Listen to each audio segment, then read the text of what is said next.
Muy buenas tardes a todos, bienvenidos, muchas gracias por estar aquí. Vamos a continuar leyendo juntos.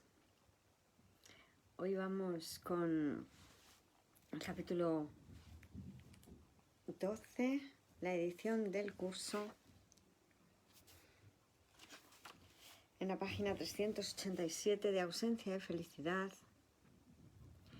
Y para ello comenzamos con nuestra habitual invocación de la página 30, que dice así: estoy aquí únicamente para ser útil. Estoy aquí en representación de aquel que me envió. No tengo que preocuparme por lo que debo decir ni por lo que debo hacer, pues aquel que me envió me guiará. Me siento satisfecha de estar donde quiera que Él desee, porque sé que Él estará allí conmigo. Sanaré a medida que le permita enseñarme a sanar.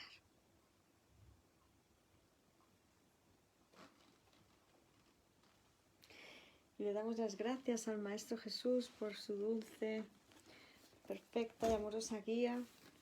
Gracias a todos, hermanos preciosos, valiosos, poderosos, por querer acompañarnos, por querer ir juntos de la mano en esta vuelta a casa. Gracias, Santa María Los Cazares, Santa Loli Cruz, bendiciones para todos. Y capítulo 12, la edición del curso, en la página 387 nos habíamos quedado ayer, que dice: Bill generalmente estaba más interesado en la forma, pero recuerdo dos excepciones fuertes. Helen me había dicho cuán insistente él estaba en que el inspirador párrafo final del texto, y ahora decimos amén, no se partiese, y que el párrafo en su totalidad estuviese en una sola página. Él continuó su insistencia con la edición publicada, aunque naturalmente este cayó de este modo en la composición tipográfica. Segundo, Bill insistía en que hubiese 50 principios de los milagros, aun cuando en el dictado original solo había 43, posteriormente cambiados a 53 en las dos reescrituras a máquina hechas por Helen. Repito, esta clase de insistencias no eran características de Bill. En estos cambios de numeración, dicho sea de paso, no se añadió ni se eliminó texto alguno. El material simplemente se reorganizó. Un aspecto lindo, más extraño, de nuestra edición recurría de vez en cuando luego de leer un pasaje particularmente difícil, Helen se volvía hacia mí riéndose y exclamando que ella no tenía la más remota idea de lo que significaban las palabras. Y así que yo me encontraba en la situación bastante rara de explicarle el curso a la persona que en otro nivel entendía lo que éste estaba diciendo más claramente de lo que pudiese entenderlo en cualquier otro. De este modo comenzó mi primera experiencia de enseñar este material. De manera interesante, cuando se encontraba en presencia de alguien más que intentase explicar el curso, Helen estaba pronta a reconocer las inexactitudes de la explicación. De igual manera, era experta en ayudar a otras personas a entender, generalmente en un contexto terapéutico, la aplicación de los principios del curso a las situaciones personales.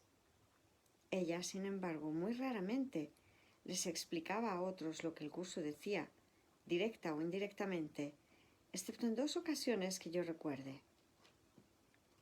En una, Helen trataba de ayudar a alguien a entender cómo Dios no podía haber creado el hermoso escenario del lago donde estábamos en ese momento y la importancia de las enseñanzas metafísicas como esa para poder apreciar el mensaje del curso. Y en la otra mientras estábamos en una cena en casa de la hermana de Louis. Helen intentaba explicarles a sus parientes muy judíos la importancia de no juzgar a Hitler y a los nazis. Estos eran ejemplos relativamente raros.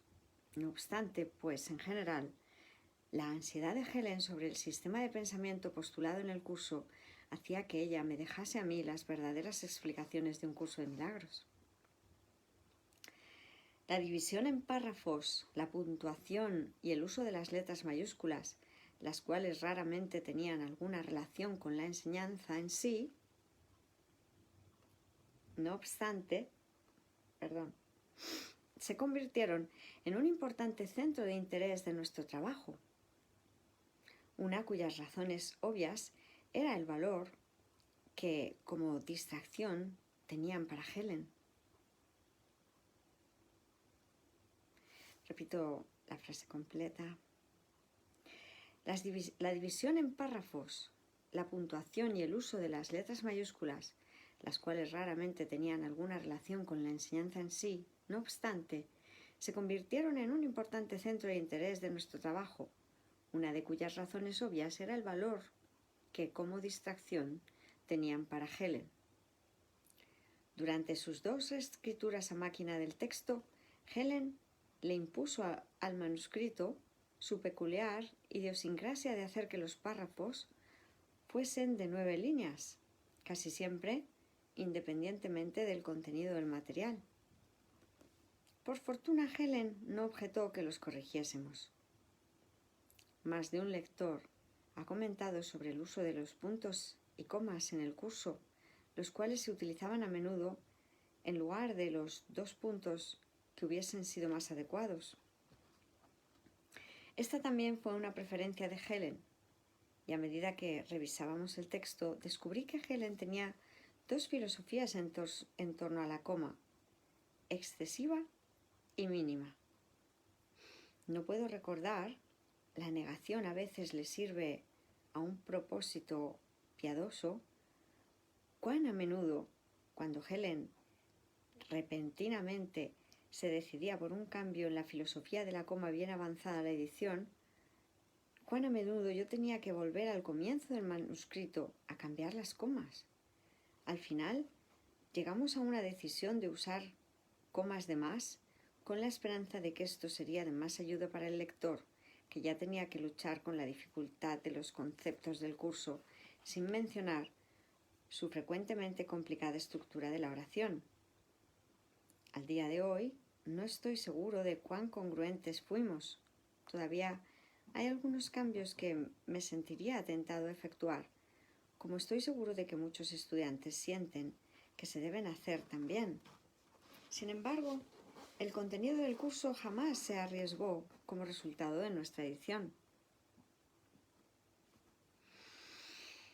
A Helen con frecuencia le daban ataques sobre el uso de empalmes de oraciones o de oraciones incompletas, pero sabía que estas eran una parte importante de la presentación del curso, que servía para un propósito estilístico de añadir énfasis. Mantuvimos todas estas a pesar del mejor juicio de Helen, aunque a instancias de un amigo que era profesor de lingüística. Si cambiábamos en ediciones posteriores algunos de los participios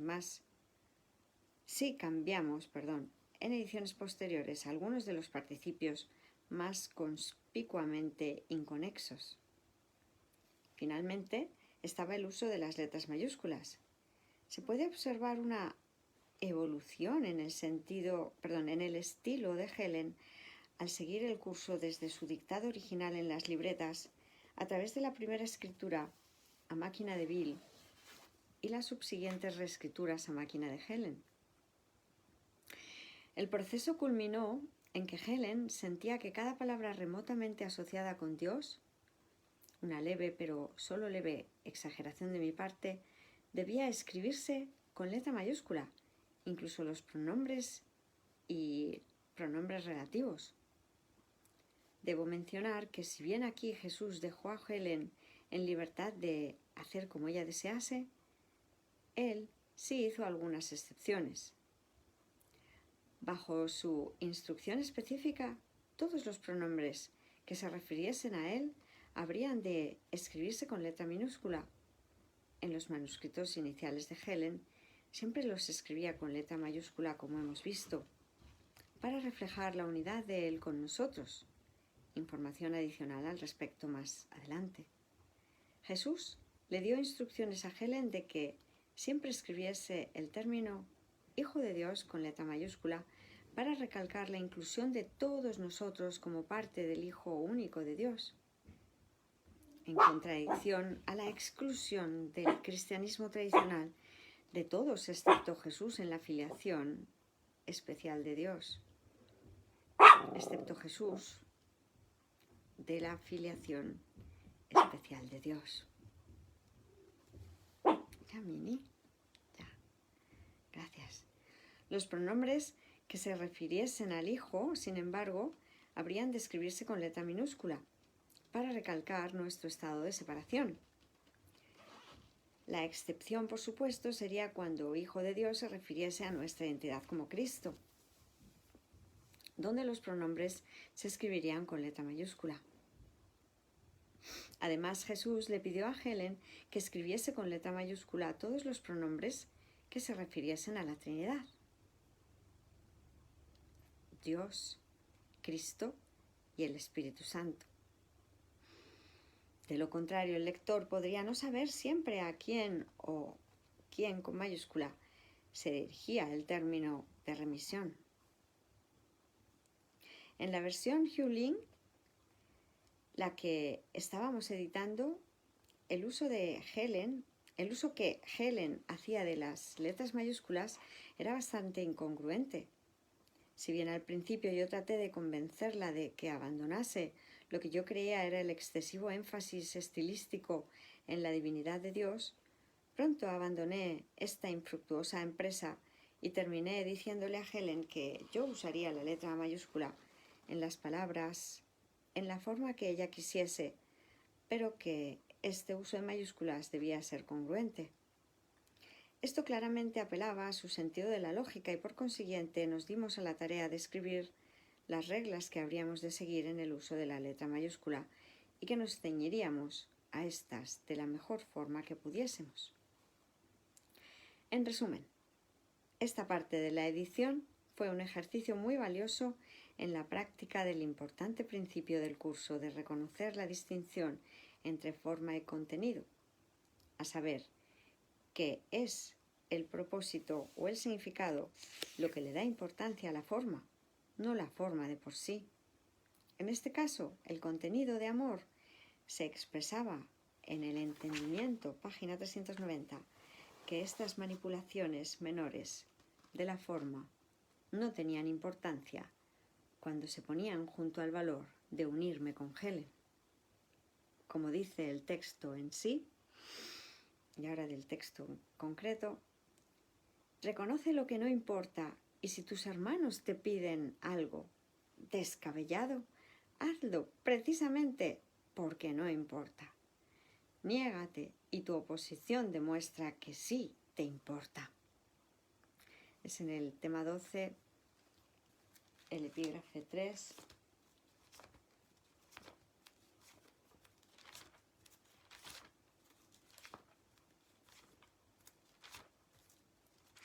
Epígrafe 3, ¿cómo invertir en la realidad? Párrafo 4, frases de la 1 a la 2. Posteriormente, regresaré a este importante principio con respecto a la relación de Helen con Jesús.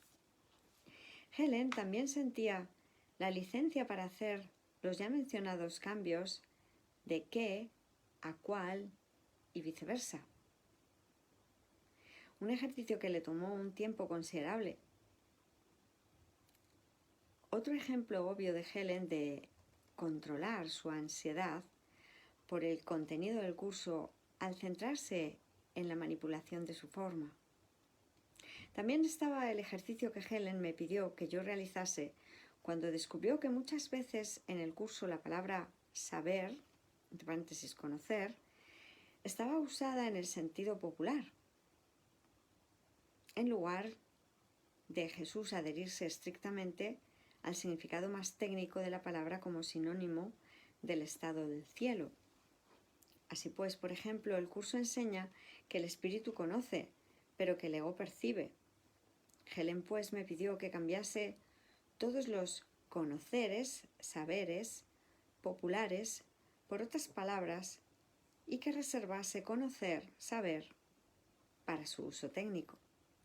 Intenté hacer lo que Helen me pedía, lo cual no presentaba problemas en por lo menos la primera mitad del texto. Conocer, saber, se convertía variablemente en reconocer, percibir, entender, etc. Pero luego, cuando el material se tornaba más poético y los mensajes salían y entraban al verso libre, tales cambios resultaban imposibles sin que se hiciese estragos con la métrica. Un pecado capital en la religión de Helen. Por lo tanto, yo detuve lo que estaba haciendo y discutí la situación con Helen, quien resolvió el conflicto cambiando su posición y pidiéndome que cambiase nuevamente muchas de las palabras al conocer, saber, original. Un lado del sistema defensivo de Helen, su necesidad de ser estrictamente congruente. De esa forma, daba paso al otro, para el cual la poesía era sacrosanta. Ya he mencionado brevemente que cuando Helen estaba escribiendo las palabras de Jesús, ella subrayaba todas aquellas que parecían entrañar un énfasis mayor. En los manuscritos mecanografiados, a todas estas palabras se pusieron con mayúsculas para facilitar la escritura a máquina, pero obviamente había un número excesivo de estas, así que otra parte de nuestro trabajo era dejar únicamente aquellas palabras o frases que parecían requerir un énfasis adicional. Estas son las palabras que aparecen en cursiva en los libros publicados. El libro de ejercicios y el manual requerían muy poco trabajo de edición, que no fuera el que los leyésemos juntos para asegurarnos de que todo estaba correcto. Solamente la puntuación, la división de párrafos y el perenne uso de letras mayúsculas se corrigieron, sin mencionar los qués y los cuáles. Varias veces durante la edición, Helen se sentía obviamente conmovida por lo que estábamos leyendo, aunque estos momentos eran mucho más esporádicos de lo que uno hubiese esperado. Las defensas de Helen siempre estaban vigilantemente erguidas. Cuando hubimos completado las secciones sobre el especialismo en el capítulo 24, básicamente la última discusión en torno a este tópico que aparece en el texto, aunque obviamente sus principios se expresan de principio a fin, Helen me comunicó que cuando ella había terminado de escribir estos originalmente, ella sentía la gratitud de Jesús por haber completado la escritura de los mismos. La implicación era que en otro nivel, recuerden la enseñanza del curso de que el tiempo es ilusorio, ya todo ocurrió, ella había intentado esto, pero no podía terminar el material sobre las relaciones especiales. La defensa previa de Helen en contra de haber tenido que reconocer conscientemente ante sus ojos su propio sistema de pensamiento de especialismo, de culpa, de miedo y ataque, era simplemente rehusarse a escribir el material. Ahora, sin embargo, debido a su compromiso de ser la escriba del curso de Jesús, ella lo hizo, pero sin prestarle atención alguna a lo que decía y centrándose en la forma y el estilo de la escritura, al tiempo que ignoraba lo mejor que podía el contenido y significado del curso. Y esta fue también su política general durante la edición. Aunque Helen y yo raramente discutíamos esto, estaba claro para ella que la discusión de Helen en torno a las relaciones especiales, el corazón del sistema de pensamiento del ego, era casi literalmente una descripción de la propia mente de ella. Así pues, ella estaba escribiendo palabras que describían su yo egoísta. Sin duda, todos compartimos el mismo sistema de pensamiento del ego, pero la mente dividida de Helen contenía expresiones flagrantes y extremas de la dinámica de especialismo.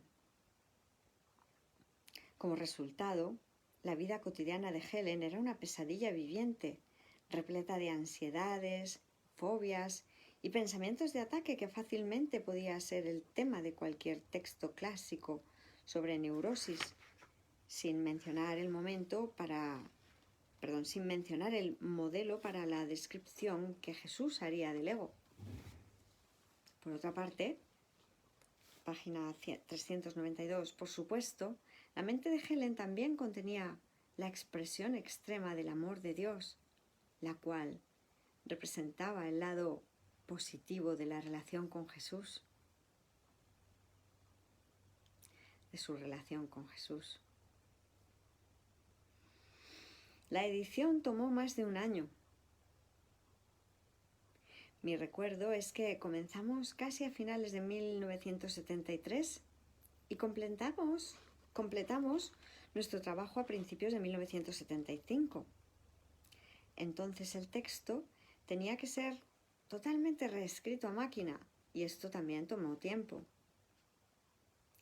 Encontramos una hermana, Maric Knoll, de avanzada edad, quien sentía que era un privilegio escribir a máquina el manuscrito para nosotros.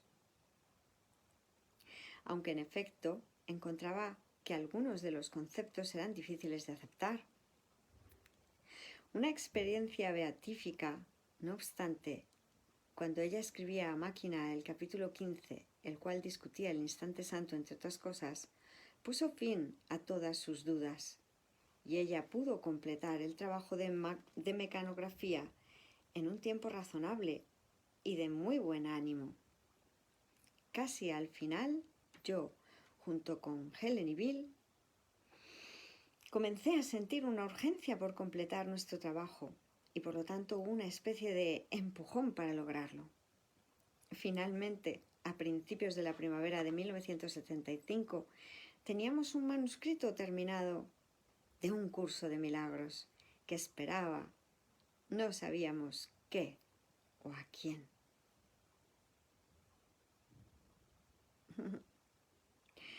Encontramos el quién el 29 de mayo, cuando conocimos a Judith Scratch y dejo este segmento de la historia para el próximo capítulo. Pues vamos al capítulo 13, Helen y Bill, la relación especial y santa y su vida posterior con un curso de milagros. Estamos en la página 393. Antes de continuar la historia en secuencia, permítame volver atrás brevemente, partiendo de la compleción de la edición del curso para retomar mi relación con Helen y Bill, a nuestro regreso de Israel en septiembre de 1973. Helen, Bill y yo. Huelga decir que las semanas iniciales de regreso a Nueva York fueron interesantes y que yo necesitaba un ajuste mayor en mi orientación. Como he indicado ya, me encontraba en medio de la relación muy especial de Helen y Bill. Cada uno solía hablarme de sus resentimientos en contra del otro. Y en más de una ocasión me encontraba recordando el cuento budista de dos discípulos, quienes se acercaron por separado a su maestro para quejarse del otro. Y a cada uno el maestro le dice: «Tienes razón». Un tercer discípulo oye la conversación por casualidad y le dice al maestro: «¿Has oído dos puntos de vista contradictorios y estuviste de acuerdo con los dos?». A lo que el maestro responde: «Tienes razón también». Tanto Bill como Helen tenían razón en el nivel objetivo al enumerar las dinámicas del ego del otro. Donde no tenían razón era en hacer estas dinámicas responsables de tu propia infelicidad, de su propia infelicidad. Donde no tenían razón era en hacer estas dinámicas responsables de su propia infelicidad. Por el momento parecía como si tanto Helen como Bill hubiesen estado rivalizando por mi atención, lo cual simplemente agravaba la situación. Era imposible ponerse de parte de uno de los dos, puesto que al igual que en el cuento budista, repito, tanto Helen como Bill tenían razón desde sus propios puntos de vista. Mas ninguno de los dos podía tomar la decisión de mirar la relación de una manera distinta. Aunque aún no había leído el material personal incluido en el dictado original, mucho del cual presenté en la parte 2, donde repetida y muy específicamente Jesús discutía esta situación, se volvía bastante obvio, página 394, se volvía bastante obvio para mí que ciertamente había una clara distinción entre los egos de Bill y de Helen. Uno proyectaba, el otro negaba. Esto, en efecto, hacía más fácil que discutiese la situación con Helen, quien nunca trataba de negar sus propias percepciones airadas de Bill, ni de hecho de nadie más. Ella simplemente no las soltaba. Bill, por otra parte, parecía no ser consciente del alcance total de su hostilidad hacia Helen.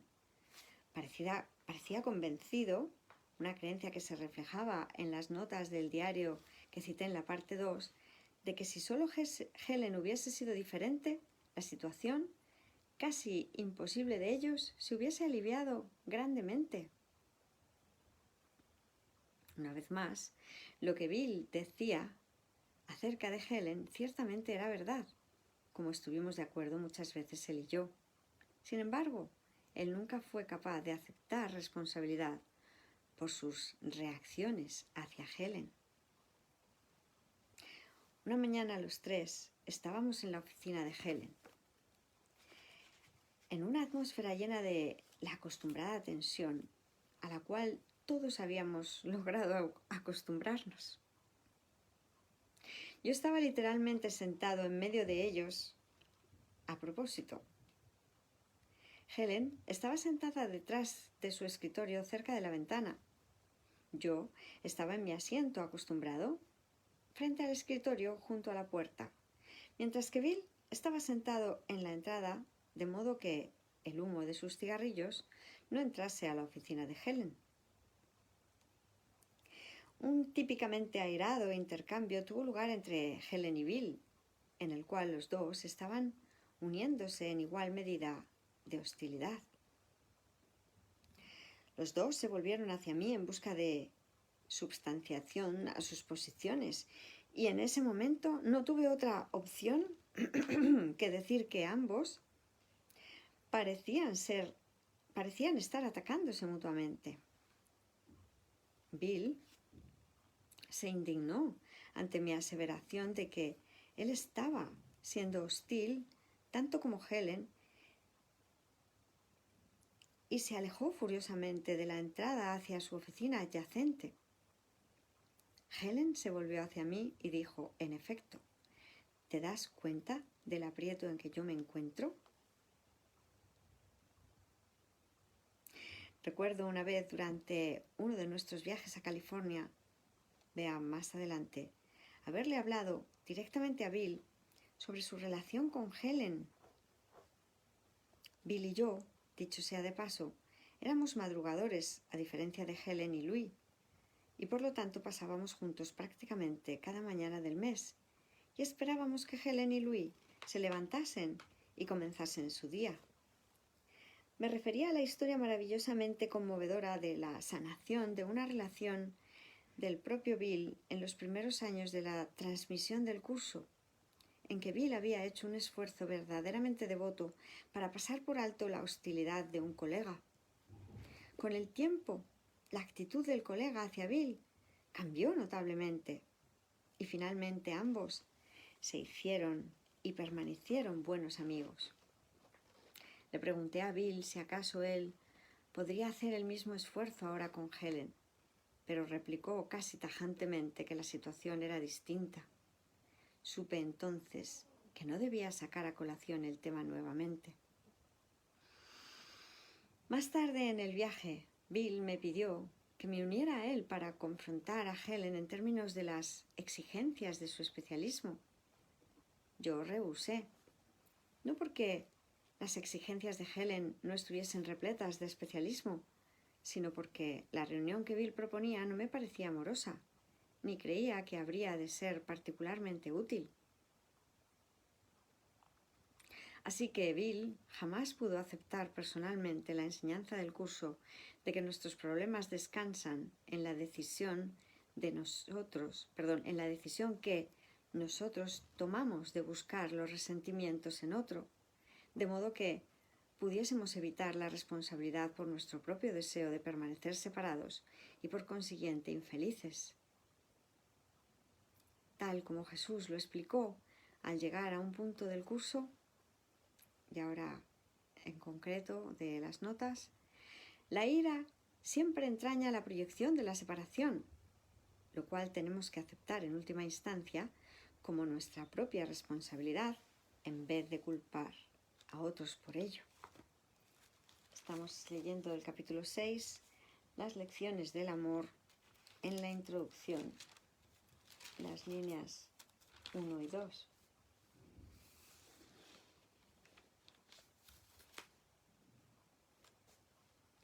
La relación que existe entre la ira y el ataque es obvia, pero la relación que existe entre la ira y el miedo no es siempre tan evidente.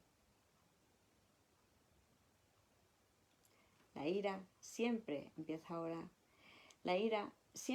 entraña la proyección de la separación, lo cual tenemos que aceptar en última instancia como nuestra propia responsabilidad, en vez de culpar a otros por ello.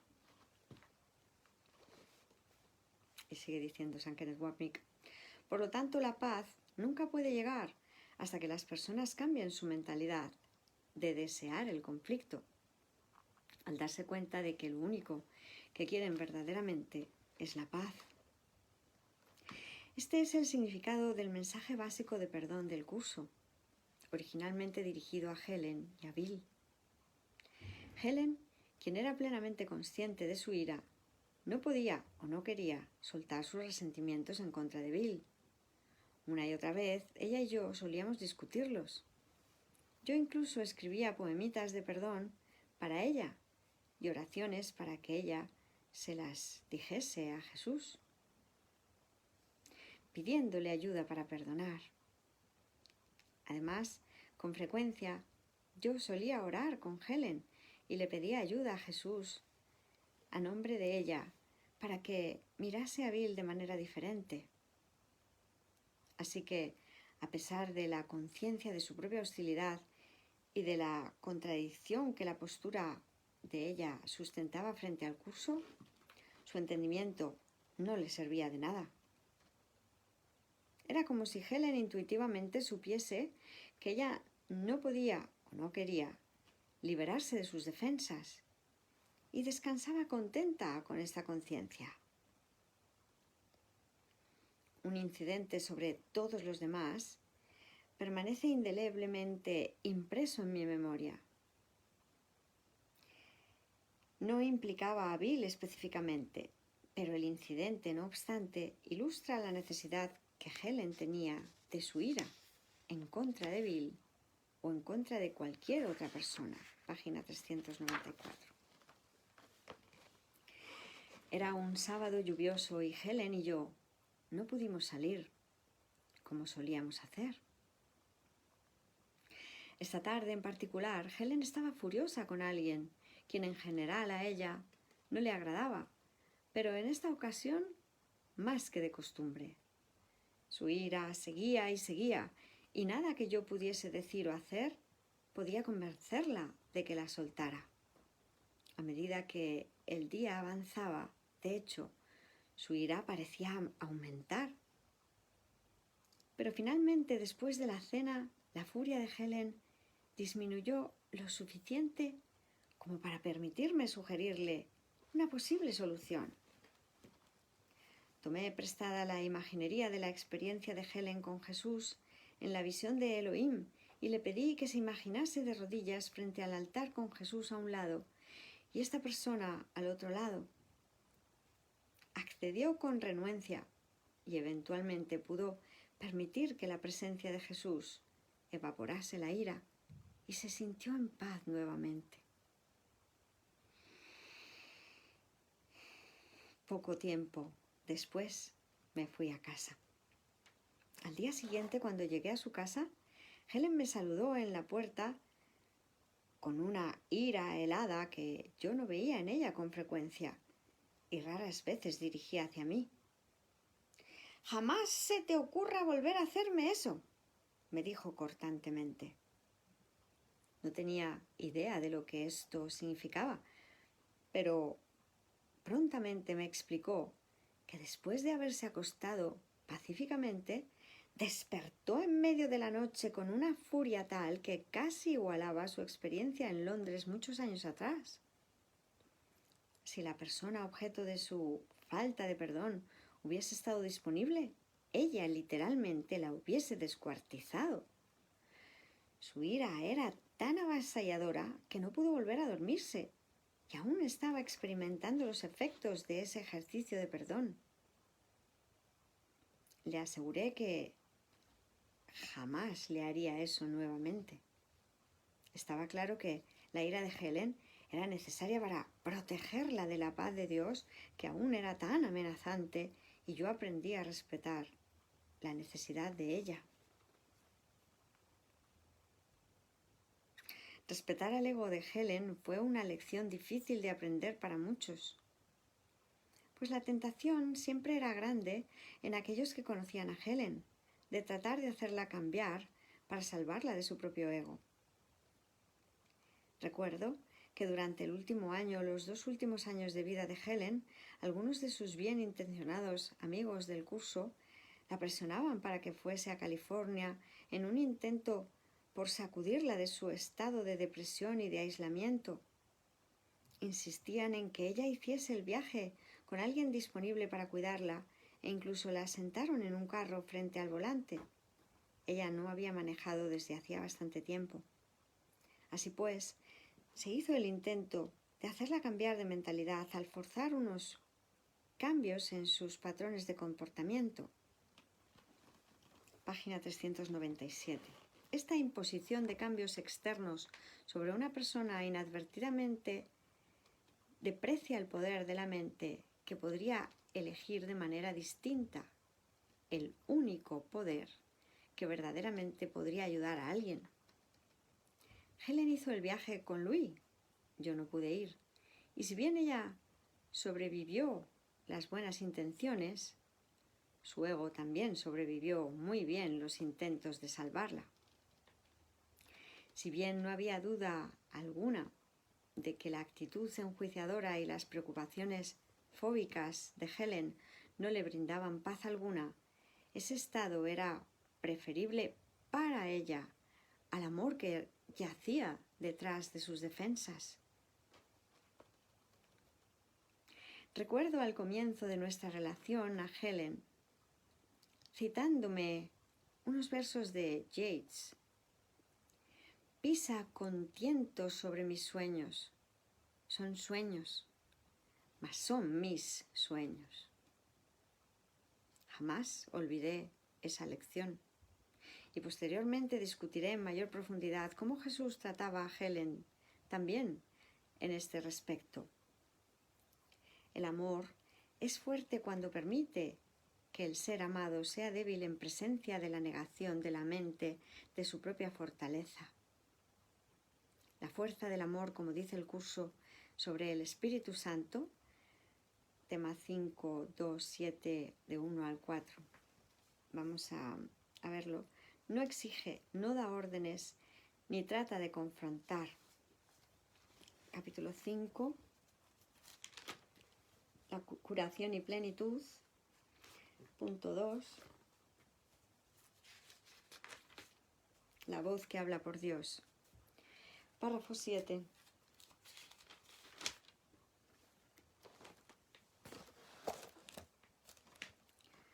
La voz del Espíritu Santo. No da órdenes porque es incapaz de ser arrogante. No exige nada porque su deseo no es controlar. No vence porque no ataca. Su voz es simplemente un recordatorio. Es apremiante únicamente por razón de lo que te recuerda. Le ofrece a tu mente otro camino, permaneciendo serena aun en medio de cualquier confusión a la que puedas dar lugar. La voz que habla por Dios es siempre serena porque habla de paz. La paz es más poderosa que la guerra porque sana. La guerra es división, no expansión. Nadie gana en la batalla.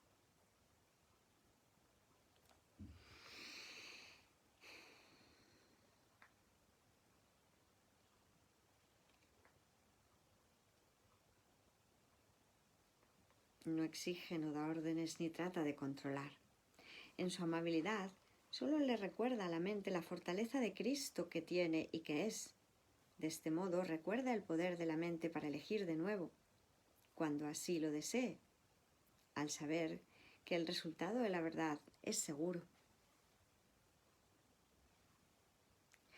Este es el resultado último de la paciencia, una de las 10 características de los maestros de Dios que se discute en el manual para maestros.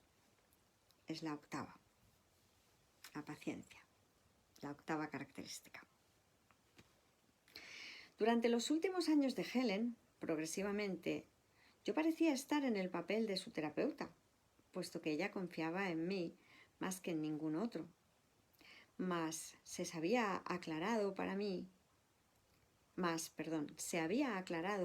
después del primer par de años de nuestra relación que Helen no cambiaría su actitud mental y que no tenía por qué hacerlo. Así pues, mi papel se tornaba más y más el de ofrecerle apoyo y consuelo, y mi amor por ella se expresaba mediante el permitir que ella eligiese, tal como lo hacía, con profundo respeto por la sabiduría mayor, que yo sabía que era la fuente de su vida aquí, a pesar del lado egoísta de su experiencia.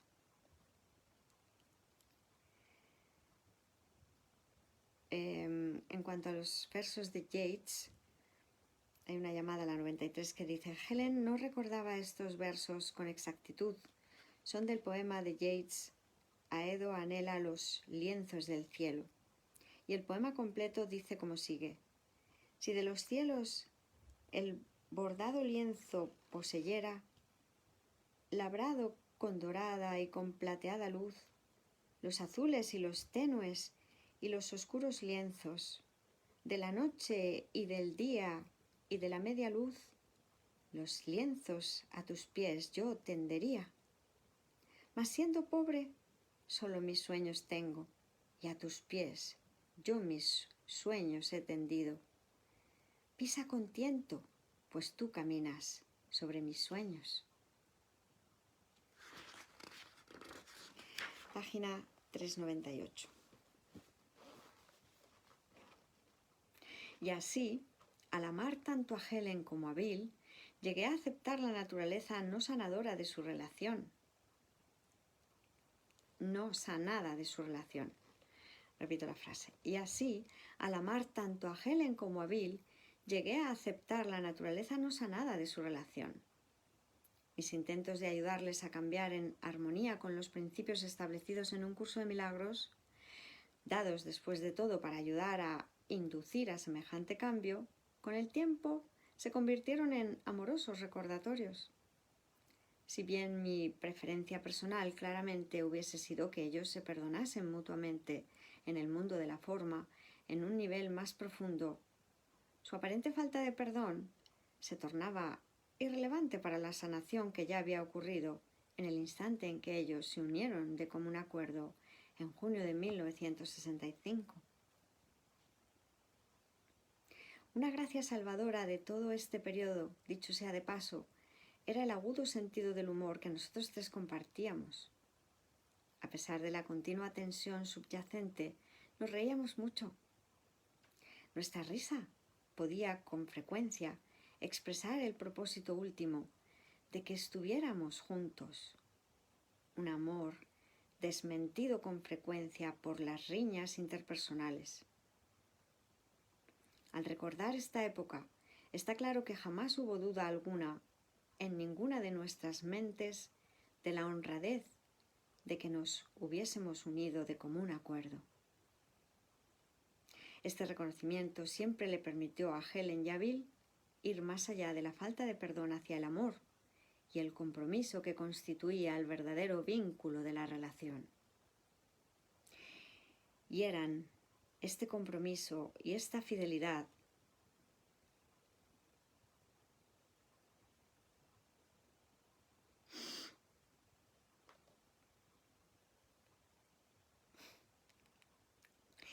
los que hacían que su relación fuera verdaderamente santa.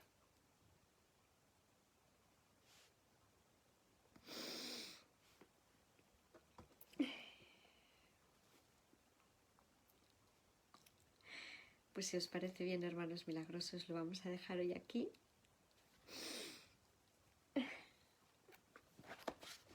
Mi conclusión de esta parte de la lectura de los hermanos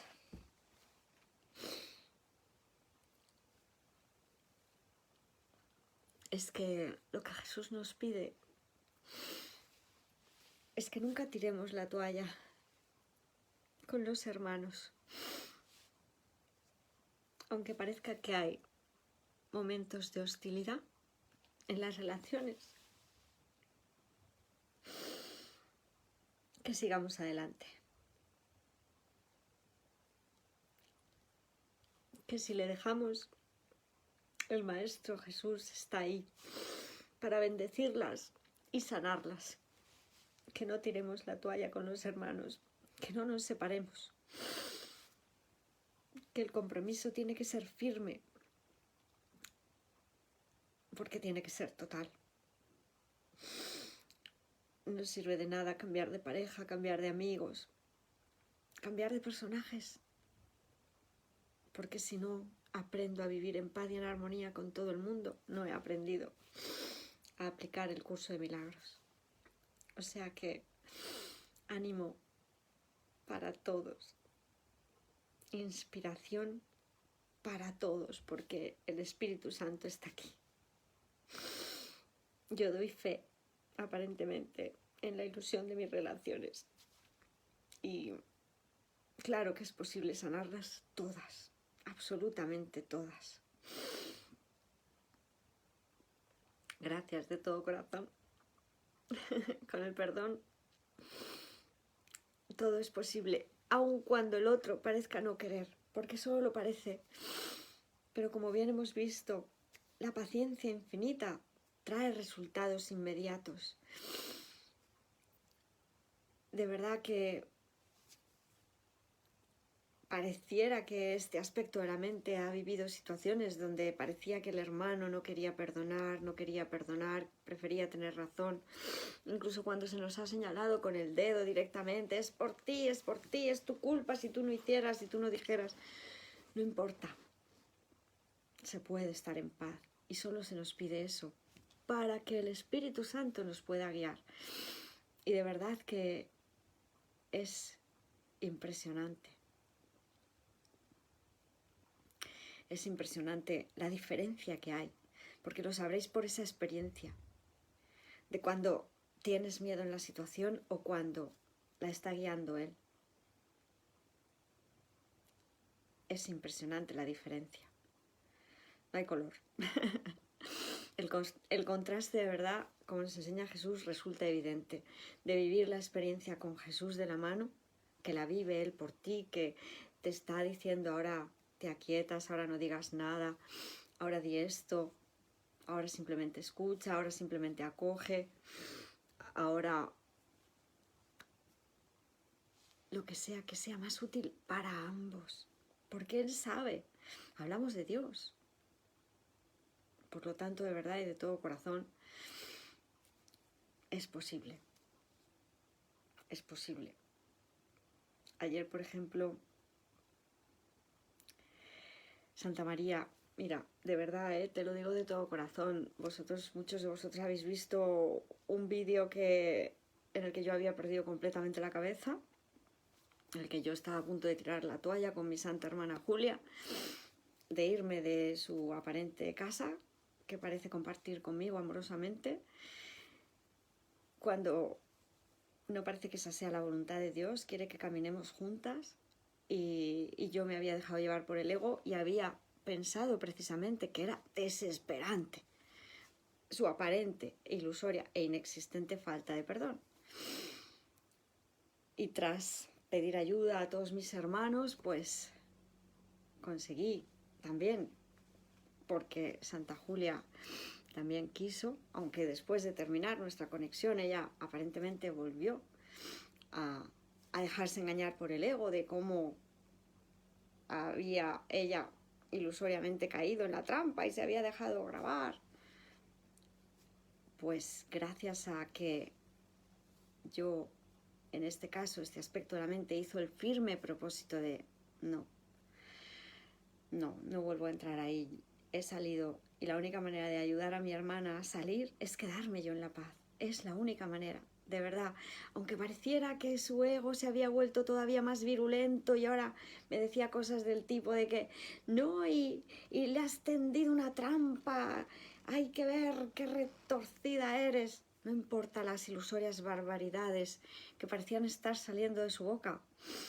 Ahí, y con la ayuda de una hermanita milagrosa, en este caso de nuestra santa amada maestra Gloria Esperanza Gutiérrez, que como ella parece vivir en el otro lado del océano, pues tuve la ocasión, me vino, llámala y quédate con ella, y ella me acompañó durante pues el tiempo que tardó Santa Julia irse a la cama, aparentemente lanzando ilusorios e inexistentes improperios.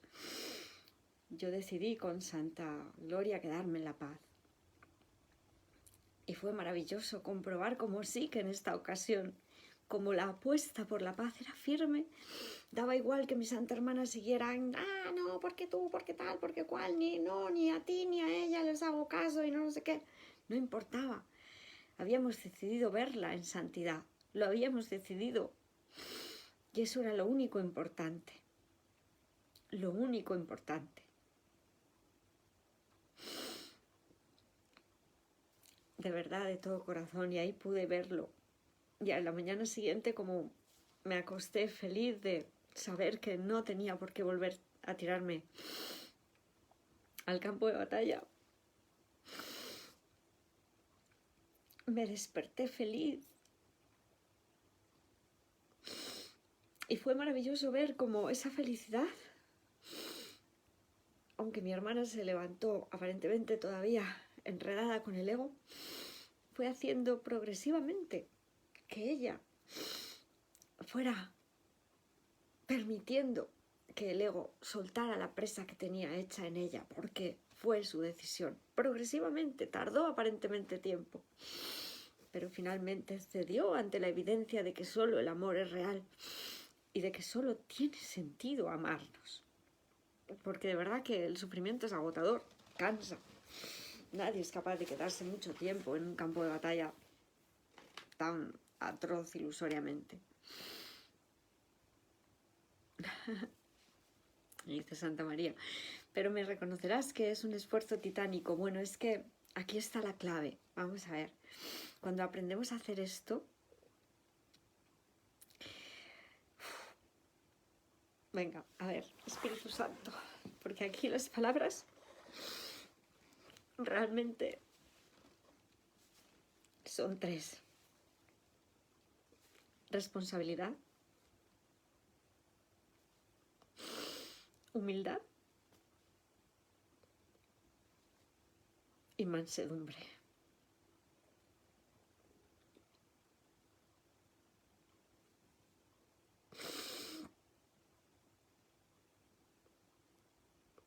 Asumir la responsabilidad de que todo esto, de que la paz depende siempre, única y exclusivamente de mí, porque Dios lo quiere así, y si yo me alineo con la voluntad de Dios, ya está todo hecho.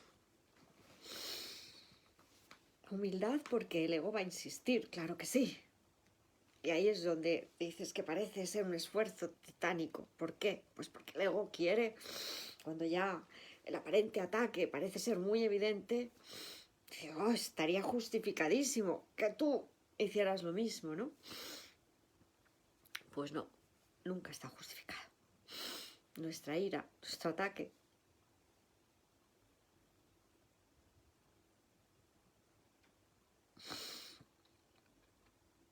nunca está justificado. Por eso, aunque pareciera que el ego te da muchas razones para que en este momento sí puedes señalar con el dedo al otro, no, el otro sigue siendo santo, sigue siendo inocente. Esto no está pasando, es que la maravilla aquí es esa. Es decir, no tengo nada que defender con ataque, porque la verdad no se defiende con ataque, se va a defender con la expiación, la única defensa, que no es un arma de doble filo, porque no entraña ataque de ningún tipo. Se va a defender con la mansedumbre de la inocencia para ambos.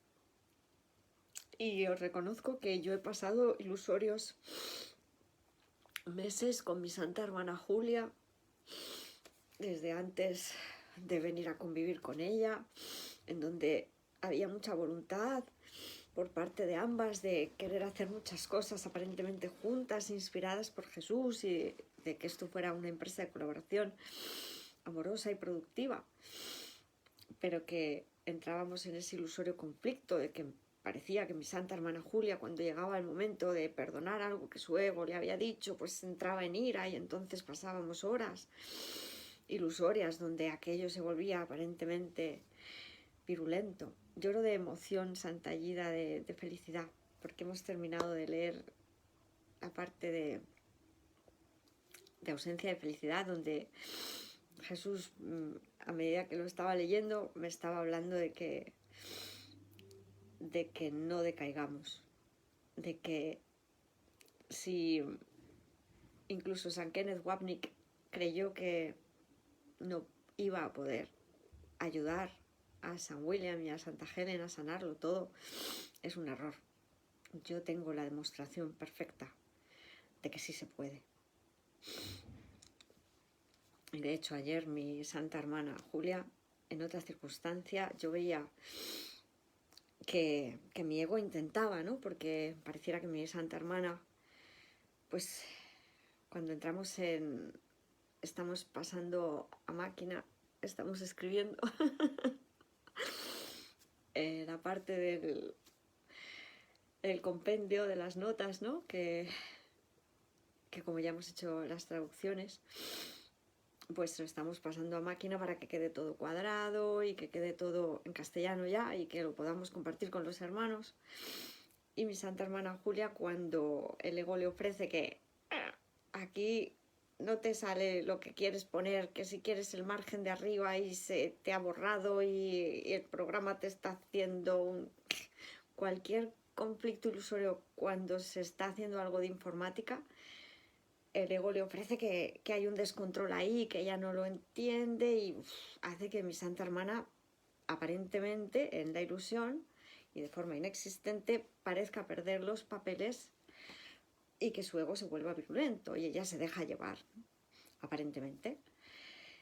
Y bueno, pues el Espíritu Santo al yo, porque claro, ¿qué aprendí yo de mi última ilusoria descabellada, tirada al campo de batalla? ¿Qué aprendí?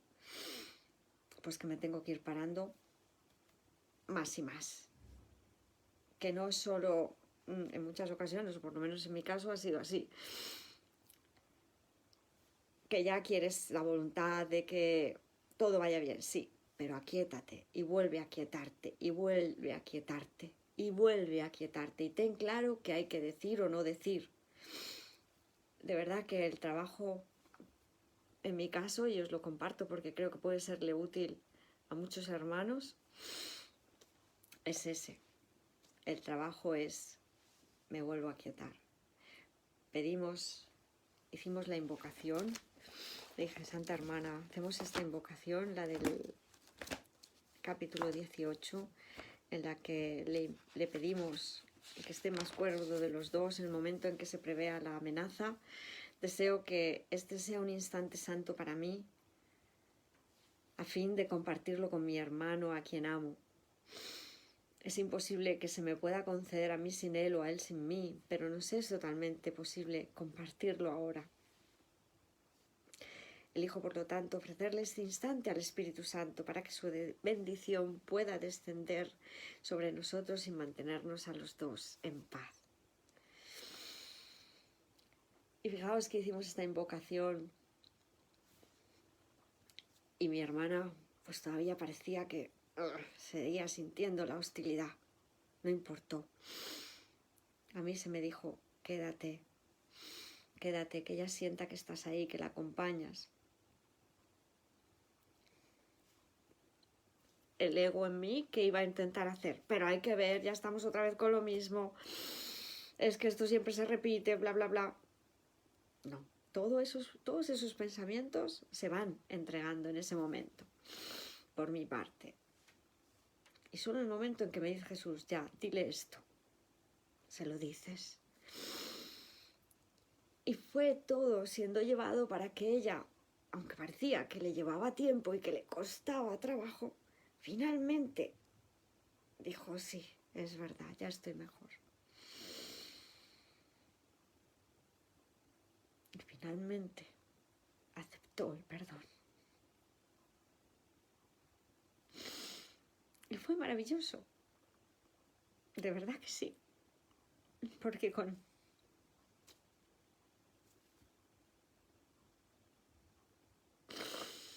la paciencia infinita que el Espíritu Santo nos ofreció, la pequeña dosis de buena voluntad, ya todo se dio. O sea que es posible. Es posible, de verdad. No hay por qué decaer, aunque parezca que la situación se vuelve virulenta a nuestro alrededor. Estamos ahí para ser útiles y es totalmente cierto. Y que no decaiga, de verdad, hermanos, podéis, porque contamos con...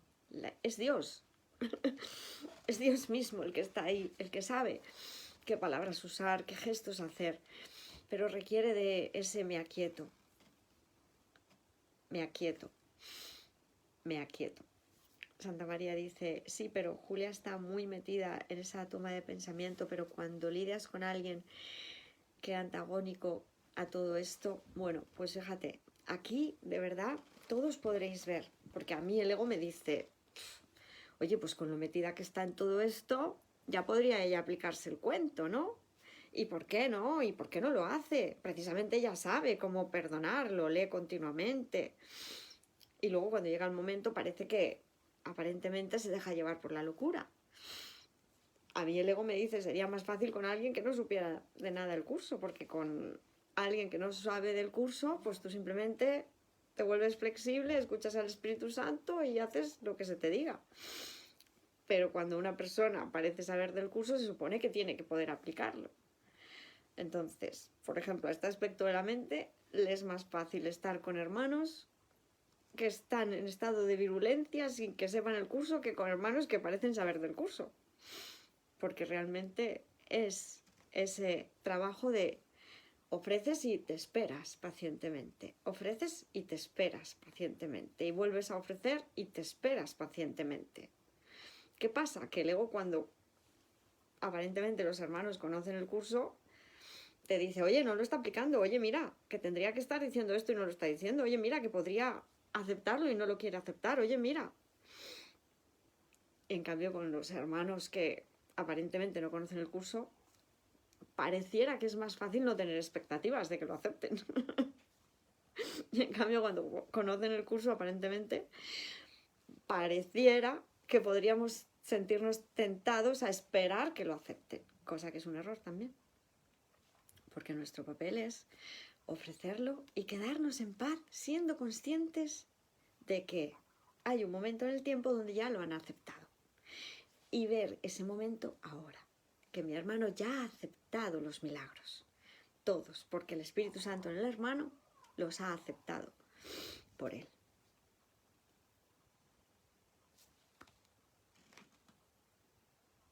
O sea que gracias.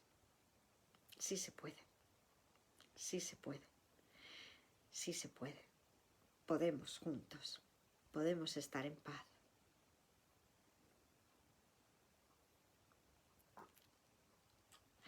Bueno, Santa Gida nos dice que deberíamos verlos a todos como si no conociesen el curso. Bueno, Espíritu Santo, de verdad que es solo hacerse a un lado. Cada momento va a ser aparentemente guiado, entonces ya es Espíritu Santo Él el que dirige y de verdad que lo notamos. Aquí ya es una experiencia. Es una experiencia de me siento en paz. Y como me siento en paz, me está guiando Él. Tengo seguridad de que eso es lo que hay que decir, porque me ha aquietado y me lo ha confirmado. Me ha aquietado y me lo ha confirmado. De que esto es lo que hay que hacer porque me ha aquietado y me lo ha confirmado. Aunque sea una doble confirmación, aunque necesites que te lo diga 2 veces, cuanto más nos aquietemos cuando estemos en una ilusión de aparente conflicto o batalla campal, cuanto más nos aquietemos y más veces nos aquietemos y menos digamos nada sin haberlo reconfirmado con Jesús de ¿digo esto? Sí. Que te confirme Él, que viene de Él y de que sea ese el momento de decirlo. Reconfirmar está perfecto. Y tendréis la certeza de que lo está haciendo Él a través nuestro porque sentimos la paz y la seguridad, ¿verdad? O sea que muchísimas gracias. Nos hacemos mansos, nos dejamos llevar, reconocemos que no sabemos y que Él es Él el que sabe. Pues gracias y bendiciones para todos. Nos vemos a las ilusorias 8 para seguir con el estudio de las notas.